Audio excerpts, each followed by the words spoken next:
žmonės kalbasi tarpusavyje ir tai yra mažytė viltis, kad jie galbūt dar yra verti išlikti šitoje planetoje. Mes negalim turbūt Putino prašyti, kad jis atidėtų agresijos planus. NATO rengia konkrečiai skaičius, kokių ginklų reikia. Dar galima gintis, tai yra gynybinė pozicija, bet tai nėra perspektyvi pozicija kokiai nors žmonijos ateičiai. Kol kas situacija yra tokia, kad jinai kuria pagundą Putinui mus išbandyti. Tai tada klausimas yra, kad arba mes parodom Putinui realiai, ir artimiausių metų, kad mes tikrai turim planus, yra sutarta dėl tokių NATO, taip sakant, įvardintų skaičių, kad mes juos tikrai turėsim, mes juos pradedam gaminti, turim pinigų, turim sutarimą tarp valstybių ir einam į priekį. Arba, mes rizikuojam, kad tikrai likdami tokie pat kaip dabar, taip sakant, kad ta pagunda Putinui bus tiek stipri, kad jis tikrai išbandys, taip sakant, pats prisigaminęs į sandėlius daug ginkluotės, jis tai panaudos. Mano ranka automatiškai siekia pistoleto kabulo. Sustabdyti galim tik tuo atveju, jeigu turėsim atitinkamą kiekį tankų, haubicų ir kitų visų ginklų, reiškia turim lygiagrečiai eiti su dideliais užsakymais ir tarti su pramonė, kad jinai tai pagamintų. Sakyk, ko tu šiandien nori?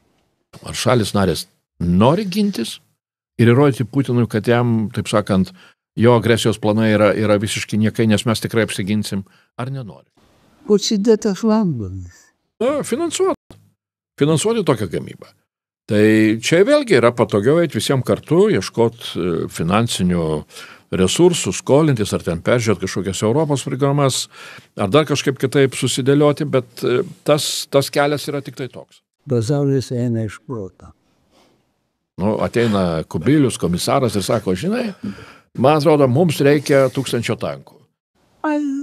Konkrečiai visiškai, galų gale. Finansavimas turi būti, taip sakant, realus. Nėra stebuklo, tu pinigų nenupaišysi, nenuraškysi nuo medžio ir neprisispausdinsi. Yra pinigų pasaulis, pinigų valdžia ir taip toliau. Aš negaliu būti pasaulio ekspertas. Klausykit, vyrai, jūs aplamai Lietuvą durniaus vietoj laikot.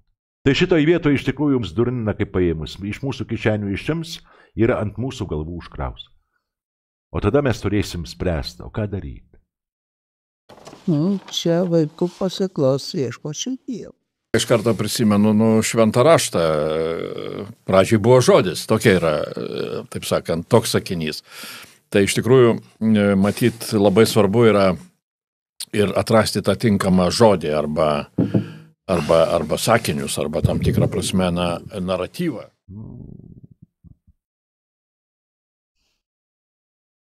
Būkim vilties nešėjais visi, vilties ir šviesos.